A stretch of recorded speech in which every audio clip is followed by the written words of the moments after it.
this is Jasmine ဒီနေ့ Jasmine Laos ကိုသွားပြီးတော့ non ဘယ်လိုရှောက်ခဲ့လဲဆိုတော့ process ကို sharing လုပ်ပေးချင်တယ်ပေါ့နော် Jasmine ထိုင်းမှာကျောင်းတက်တဲ့၄နှစ် bachelor ရတယ်ပြီးတော့လောက်ရှာတယ်ဘန်ကောက်မှာလောက်ရတယ်ဆိုတော့ကိုယ့်ရဲ့ student visa ကို cancel တယ်လာကိုထွက်တယ် non ဘယ်ရှောက်တယ်ပြီးတော့ပြန်ဝင်တယ်အဲ့ process ကို Jasmine အကျင့်မပါဘဲနဲ့ကိုယ်တိုင်လုပ်တယ်အဲ့လုပ်တဲ့ချိန်မှာဘယ်လိုမျိုးခက်ခဲရရှိရဲဘယ်လိုမျိုး process တွေတော့ကြုံရတယ်ဆိုတော့ experience လေးကို sharing လုပ်ပေးမယ်ပေါ့နော်Okay ပထမဆုံးကိုထိုင်းကနေထွက်မယ်ဆိုရင်ကျောင်းကိုသွားပြီးတော့ cancellation letter သွားတောင်းရမယ်ပေါ့နော်ပြီးတော့အဲ့ဒီ cancellation letter မှာကိုယ့်ရဲ့ departure date ကိုထည့်ခိုင်းလို့ရတယ်ဆိုပါစို့ Jasmine ဒီနေ့ cancel မယ် date ကဒီနေ့ဆိုရင် departure date ကတော့9ရက်အတွင်းတော့ဖြစ်ရမယ်ဒီနေ့ cancel ပြီးတော့9ရက်အတွင်းကိုထိုင်းနိုင်ငံကနေတော့ထွက်ရမယ်ပေါ့နော်ဆိုတော့ okay letter ရပြီအဲ့ letter နဲ့ immigration သွား immigration ကကိုယ့်ရဲ့ passport မှာထုပေးမယ်ပေါ့နော် okay cancel ပြီးတော့ departure date မှာ airport ကိုသွား Laos ကိုထွက်အထွက်ကဒီလောက်ပဲ okay အခုပြီးတော့ဒီ Thai e-visa ကို form ဘယ်လိုဖြည့်မလဲဘယ်လိုမျိုး information တွေဖြည့်ရလဲဆိုတာကို example ဖြည့်ပြမယ်နော်ဆိုရင်ပထမဆုံး thaievisa.com เนาะဒီ website ကိုသွားမယ်သွားပြီးတော့ sign in ပေါ့ okay မရှိသေးဘူး account မရှိသေးဘူးဆိုရင် create account ပြီးတော့ sign in ဝင်လိုက်ပြီဆိုရင်ပထမဆုံးတွေ့ရမယ်page ကဒါပေါ့နော်အဲ့မှာ apply for new visa မှာသွားမယ် information က passport ကမြန်မာဆိုတော့မြန်မာပြီးတော့ location ကိုက Laos ကနေရှောက်မှာဖြစ်တဲ့အတွက်ကြောင့်မို့လို့ Laos ကိုကဒါလျှောက်တဲ့ချိန်မှာထိုင်းနိုင်ငံမှာရှိမနေရဘူးပေါ့နော် accept ပြီးတော့ဒါလည်း okay ဆက်သွားမယ်ဘယ်မှာရှောက်မှာလဲဆိုတော့နည်းနည်းရရှိရပေါ့နော် Sawanakhet နဲ့ Vientiane ကိုက Vientiane မှာရှောက်မှာဆိုရင်ဒီနေရာပြီးတော့ဘာနဲ့ရှောက်မှာလဲ passport travel document passport visa Jasmine က non visa non B ရှောက်မှာဖြစ်တဲ့အတွက်ကြောင့် non immigrant okay ဒီနားမှာ click လုပ်ရင်ဒီမှာအဲ့လိုမျိုးပေါ့နော်ထွက်လိုက်ဝင်လိုက်နဲ့မှရတာနည်းနည်းကြောင်တယ်ပြီးတော့ purpose ကအလုပ်အတွက်ဆိုတော့ employment အပြင်ကိုတစ်ချက်နေအထက်ပြန်နေ number of entry single okay next ဒီမှာကိုယ့်ရဲ့ passport ကိုထည့်ပေးရမယ်ပေါ့နော် okay you can only upload okay JPG format ခဏလေးဆိုရင်ပုံမှာကဓာတ်ပုံထည့်လိုက်ပြီး title Miss Jasmine ပေါ့လေ example ဆို middle name ကမရှိဘူးဖုန်းနံပါတ်က Jasmine ကထိုင်းရဟာဆိုတော့ okay lexme@gmail.com example nationality ကကိုကမြန်မာတခြား nationality ရှိလားဆိုတော့မရှိဘူး nationality at birth ကလည်းမြန်မာပဲ place ကမြန်မာမှာမွေးတယ်ပဲ city လဲပေါ့နော်မန္တလေးဆိုရင်မန္တလေးပေါ့ date of birth ကလည်း okay ထင်မယ်နော်94 blah blah blah marital status ကကိုက single ဆိုရင် single married ဆိုရင် married type of document က passport number ကကိုဟာပေါ့နော်okay ဒီမှာ issue လောက်တာလဲ passport ထဲမှာဝင်ပြီးတော့ကြည့်ပြီးအဲ့ information ကိုဒီမှာဖြည့်ရမယ်ပေါ့နော် passport ရဲ့ first page ကဟာဥပမာ Bangkok ဆိုရင် ME Bangkok ဘာညာပေါ့ date of issue ကကိုယ့်ရဲ့ issue date နဲ့ expiry date ကိုထည့်မယ်ပေါ့နော်ဒီမှာကိုထားပါစို့သက်တမ်းက2029မှာကုန်မယ် okay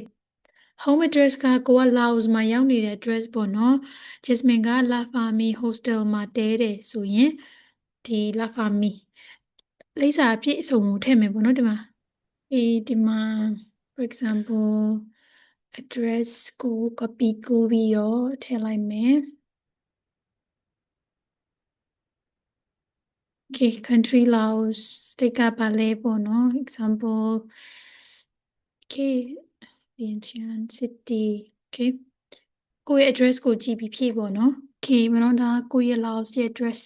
ကို permanent address ကအဲ့ဒါမဟုတ်လေနော်ဆိုတော့ no ဒီမှာကိုယ့်ရဲ့မြန်မာရဲ့ address ပေါ့မြန်မာ blah blah blah country ကလည်းမြန်မာ CD ကထားပါစို့ရန်ကုန်ပြီး occupation အလုပ်ကအလုပ်လုပ်မှာ employee company နာမည်ပေါ့ annual income ကဒေါ်လာ2000အောက်ပေါ့လေခုန passport မှာ PDF မရဘူးဟိုဟာ JPG format ပြောင်းရမယ်ဆိုတော့အဲ့ဒါကိုအရင်တွက်ပြောင်းလိုက်အောင်မယ် JPG choose file ကို passport ဆိုတော့ okay convert entire page convert okay done download ဆွဲမယ် okay ပြီးတော့ဒီ website ထဲမှာလာထည့်ဒီပါနော်မှာ app to application ဆိုရင်ဒီမှာရသွားပြီ next page ကိုသွားမယ် next page က okay ပြီးတော့မယ်နော် intended date of arrival ထိုင်းကိုဘယ်နေ့ဝင်မှာလဲထားပါစို့ June လ30ရက်နေ့ဝင်မယ်ဆိုတော့ဒီပါချာ date ကိုလည်းတောင်းတယ်ကိုကတော့ဝင်ပြီးရင်တော့ non B ကိုထပ်ပြီး extend လုပ်ပြီးဆက်နေမှာပေါ့နော်ဒါပေမဲ့ဒီမှာတော့ဖြည့်ပြရမယ်ပေါ့ဘာဖြည့်မလဲဆိုရင်3လအတွင်းအချိန်ကိုဖြည့်ရမယ်ဆိုတော့ June ဆိုတော့ June July August ကိုထားလိုက်မယ်ပေါ့နော် a country Thai Laos ကနေဝင်မှာဆိုတော့ last port of embarkation က Laos ဘာနဲ့ဝင်မှာလဲဆိုတော့ air နဲ့ဒီမှာအရင်ဆုံး airport commercial နဲ့ private နဲ့မဟုတ်ဒီမှာ number က FT something something ပေါ့နော် airport ရှိပြီ commercial flight နဲ့ဝင်မယ်လဲရပြီဒီမှာလဲရပြီဆိုတော့no okay hotel ထိုင်းမှာဘယ်မှာနေမှာလဲပေါ့နော် apartment hotel ပေါ့ထားပါစို့ Jasmine street address something something city ထားလိုက်တော့ Bangkok district something ပြီးတော့ကိုယ့်ရဲ့ဖုန်းနံပါတ်ပေါ့နော် duration of stay 58 day ထားလိုက် additional accommodation ထားလန်ထပ်ရှိလားကိုနေမဲ့နေရာမရှိဘူးပေါ့နော် no next ဒီမှာကြံသွားတယ် okay ဘန်နာ postcode က okay next ဒါနောက်ဆုံးရောက်ပြီပေါ့နော်ဒီနောက်ဆုံးမှာကခုနကိုဖြည့်ထားတဲ့ passport ပုံကိုပုံပေါ့နော်ဒီမှာခုနကိုရဲ့ပုံကြည့်လို့ရတယ်ပြီးတော့ဒီမှာက current location ဒါဘာလို့ရမှာလဲဆိုတော့ Laos ကိုဝင်ပြီးတဲ့အချိန်မှာအဝင်တုံးထုပေးရနော်အဲ့ဒီ stamp ထုထားတဲ့ page ကိုဓာတ်ပုံရိုက်ပြီးတော့ဒီမှာတင်ပေးရမှာအဲ့ဒီဓာတ်ပုံအခု Jasmine ဒီမှာမရှိဘူးပေါ့နော် passport ကအခုမရှိလို့ဥမာဒါပဲပြန်တင်လိုက်မယ်ကွာဒီနားမှာ example အနေနဲ့ပြီးတော့ဒါက bank statement ကိုတင်ပေးရမယ် bank statement ကထိုင်းရဲ့ K-Bank SCB Bank ကနေဆိုရင်လွယ်လွယ်လေး online ကနေပဲ download ဆွဲလိုက်လို့ရတယ်ပေါ့နော်အဲ့ဒီ download ဆွဲပြီးတော့ထွက်လာတဲ့ document တွေကlock ခတ်ထားတယ်အဲ့ဒီ lock ကိုဖြည့်ဖို့ဆိုရင်ဒီမှာသွား unlock PDF ရိုက်ပြီးဒီပထမဆုံးပေါ်လာတဲ့ဟာထဲမှာပေါ့နော်ဒီ guru အဲ့ထဲမှာဝင်ပြီးတော့ဖြည့်လို့ရတယ်အဲ့ဒီ passport ဖြည့်ပြီးတော့ရလာတဲ့ document ကိုဒီမှာပြန်ထည့်မယ်ပေါ့နော် Jasmine ဒါတွေပဲပြန်ထည့်ဒီ approval letter from the Ministry of WP3 ပေါ့ကုမ္ပဏီကကိုထွက်လျှောက်ပေးလိမ့်မယ်Jasmine ကုမ္ပဏီကတော့ Jasmine ကို Laos ကိုထွက်နိုင်ငံပြင်ထွက်ပြီးစောင့်သူတို့ Jasmine ထွက်ပြီးမှနိုင်ငံထဲမှာ apply ပေးမယ်ပြီးတော့ရလာရင် document ပေးမယ်ပေးပြီးတော့ Jasmine ကဒီမှာလာတင်ပေါ့နော်တချို့ကုမ္ပဏီကတော့ကိုကနိုင်ငံထဲမှာရှိတုံးမှာပဲလုပ်ပေးလို့ပြောရပါတော့ maybe depends on companies Jasmine ဒီလောက်ဆိုရင်တော့နိုင်ငံပြင်ထွက်ပြီးစောင့်ရတယ်ပေါ့လေမိဒီစောင့်ရတာက3ရက်ကနေ9ရက်ကြာတယ် just တုံးကဆိုရင်3-4ရက်ပဲကြာတယ်ပေါ့နော်အဲ့ဒီကိုဒီ WB3 အတွက်ဆိုရင်ကုမ္ပဏီက Jasmine ကို Thailand e-work permit အဲ့ဒီ website ထဲမှာ account ဖွင့်ခိုင်းတယ်ပြီးတော့သူတို့တွေအဲ့ဒီ website ထဲမှာဝင်တင်ပေးတယ်ပြီးတော့အဲ့ဒီ document ကပေါ့နော် approve ဖြစ်လားသို့မဟုတ် document တွေထပ်တောင်းလားဟိုဘက်ကနေဆိုတော့ notification က just ရဲ့ email မှာ auto ကြရတယ်ပေါ့နော်ဆိုဒီ WB3 approve ဖြစ်တော့ဆိုရင် Jasmine က email မှာမြင်ပြီးတော့ HR ကိုတော့ပြောတယ်ပေါ့လေငါရဲ့ WB3 က approve ဖြစ်ပြီပေါ့နော်ငါ့ကို download ဆွဲပြီးတော့ပို့ဝေးပါအောင်ဘာညာလိုအပ်တဲ့ document တွေဆိုတော့သူတို့က အဲ့ဒါကို download ဆွဲပြီးတော့ Jasmine ကို document 2 ခု 3 ခုပို့ပေးတယ်အဲ့ဒါတွေအကုန်လုံးကို PDF ထဲမှာပေါင်းပြီးတော့ဒီထဲမှာတင်လိုက်တယ်ပေါ့နော်ထားလိုက်ပါတော့ example နဲ့ဒါတင်လိုက်မယ်ထားလိုက်ပါတော့တန်းဆိုရင်ဒီမှာကိုယ့်ရဲ့ information ဘာညာ confirm လုပ်ပြီးရင်တော့ကိုက application တင်ပြီးပြီအဲ့ဒါပြီးတော့ website ထဲမှာဟိုဟာ print ထုတ်ဖို့ညာဘက်မှာပေါ့နော်ဒီလိုမျိုးလေးရှိရဲအဲ့ဒါကိုသွားနှိပ်လို့ရှိရင် print ထုတ်မဲ့စာရွက်လေးပေါ်လာမယ် QR code နဲ့အဲ့ဒါကို download ဆွဲပြီးတော့တန်ယုံမှာမနေ့9 နာရီ10 နာရီအတွင်းမနေ့ပိုင်းပဲရတာပေါ့နော်ပတ်စံဘယ်နှထောင်တွားသွင်းရမယ်အဲ့ဒါဆိုရင်တော့ပြီးပြီ okay နောက်တစ်ခုဘယ်နှစ်ရက်ဆောင်ရလဲအဲ့ဒါလည်းမူတည်ရပေါ့နော် it depends Jasmine တော့က3ရက်ဆောင်ရတယ်တချို့ကျတော့လည်း1ရက်တည်းနဲ့ရတဲ့လူလည်းရှိရပေါ့နော်ပြီးတချို့ကျလည်းအရန်ကြာတယ်အဲ့လိုမျိုးတွေလည်းရှိတယ်ဆိုတော့ဒါကတော့ depends okay Jasmine တုံးကဟိုဟာ Saturday နေ့မှာပတ်စံသွားချေတယ်ဗုဒ္ဓဟူးနေ့မှာပတ်စံသွားချေတယ်တောက်ကြညနေမှာ document အပိုပေါ့နော် document 2ခုဓာတ်ပုံကတစ်ရိုက်ခိုင်းတယ်ပြီးတော့ company ရဲ့ registration document ကိုတင်ခိုင်းတယ်ပြီးတော့တောက်ကြညနေမှာတင်ပေးလိုက်တဲ့ချိန်မှာတနင်္ဂနွေနေ့လေ4 နာရီမှာ approve ဖြစ်တယ်ပေါ့နော်ပြီးတော့ဒီ document တွေကလည်း Laos embassy မှာကအများကြီးမတောင်းဘူးပေါ့နော်ခုနဒီ WP3 တင်တယ်အဲ့ဒါပြီးရင်ထပ်တောင်းတဲ့ document အဲ့ registration document နဲ့တခုအဲ့ဒါပဲရှိရပေါ့နော် just ရဲ့တငယ်ချင်းဗီယက်နမ်မှာရှောက်တဲ့တငယ်ချင်းဆိုရင်အဲ့မှာတောင်းတဲ့ document တွေအများကြီးရှိရ just ပြပေးမယ်နော်ခဏလေးဘာတွေတောင်းလဲဆိုတော့ဒီဟာတွေပြန်တောင်းတယ်လို့ပြောတယ်ပေါ့နော် company profile registration certificate ဒါကတော့ Jasmine ကိုလည်း Laos embassy ကပြန်တောင်းတယ်ပြီးတော့ DVD document ID card of the board of directors ဆိုဒီ document တွေထပ်တောင်းတယ်ထပ်တင်ပြီးပေါ့နော်အဲ့ဒါပြီးရင်တော့ proof ဖြစ်ကြတယ် transportation ပါနဲ့သွားလဲပေါ့နော် Maxim ရဲ့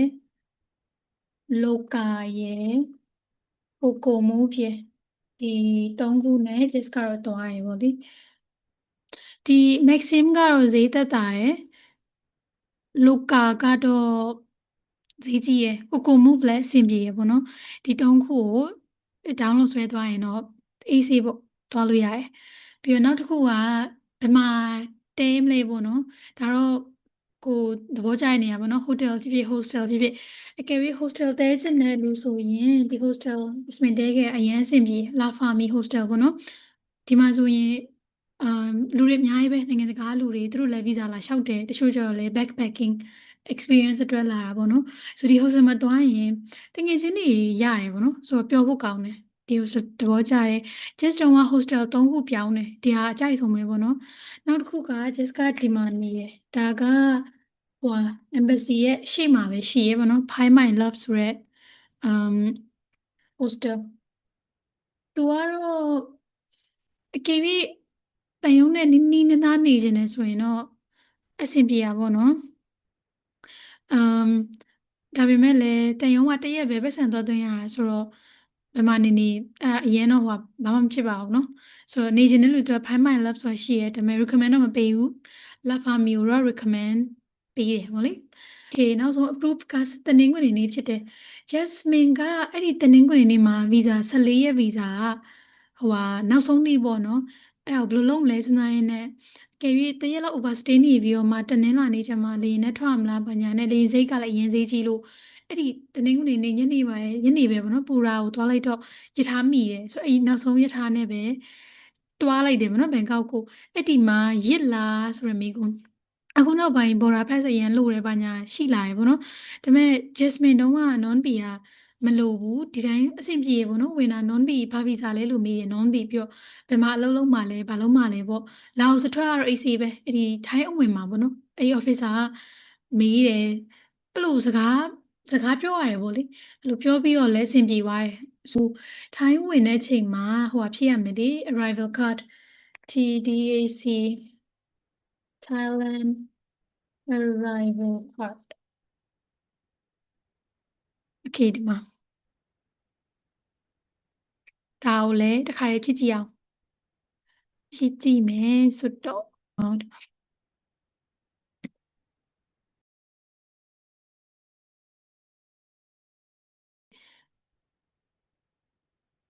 arrival card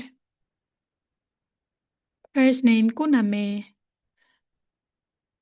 family name ရှိရင် family name ဒီမှာ first name ဒီမှာ just ကတစ်ခုလေးရှိတယ်ဒီမှာလည်း first name ကိုလည်း first name ကိုပဲဖြည့်ရပေါ့လေထားလိုက်ပါတော့ blah blah blah ပြီးတော့ nationality မြန်မာကိုယ့်ရဲ့ passport number ပြီးတော့ကိုယ်မွေးတက္ကရာခုနှစ်ပေါ့နော်ဒီမှာထားလိုက်ပါ2025လား okay occupation ဒီမှာ employee ဒီမှာလနဲ့ date နဲ့ပေါ့နော် okay တစ်ခါလေးဖြည့်လိုက်မယ်နော် okay date of birth ကထားလိုက်ပါတော့1998 visa number ကအဲ့ဒီကိုယ့်ရဲ့ e-visa approve ဖြစ်လာတယ်လေ email မှာအဲ့ထဲမှာ number ပါတယ်အဲ့ဒီ number ကိုဒီမှာလာထည့်ပေါ့နော် email country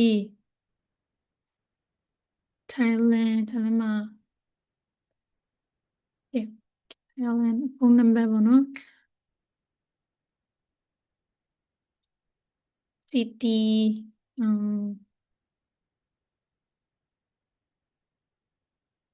Bangkok nationality Myanmar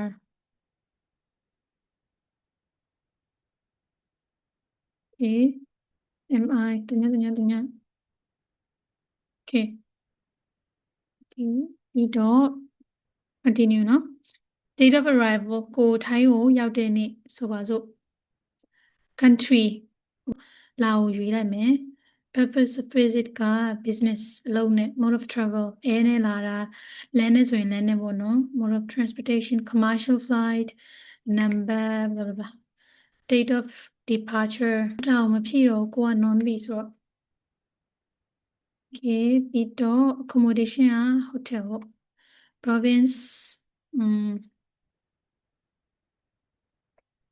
non ထားဘူးလေokay Bangkok area ကို area ကိုဖြည့်ပေါ့နော် something address မှာပြည့်စုံပေါ့ဥမာ number blah blah blah blah and postal code က blah blah blah လို့လေပြီးတော့ continue ဘာချင်သွားလဲ okay နောက်ဆုံးကိုရောက်ခဲ့တဲ့ country ဘာညာပေါ့နော်ကိုက Laos မှာတဲခဲ့ရဆိုတော့ Laos ပြီးတော့ review ပြီးရင် agree လုပ်ပြီးရင် submit ဒါဆိုပြီးသွားပြီနော်ဆိုတော့ဒီလောက်ပါပဲ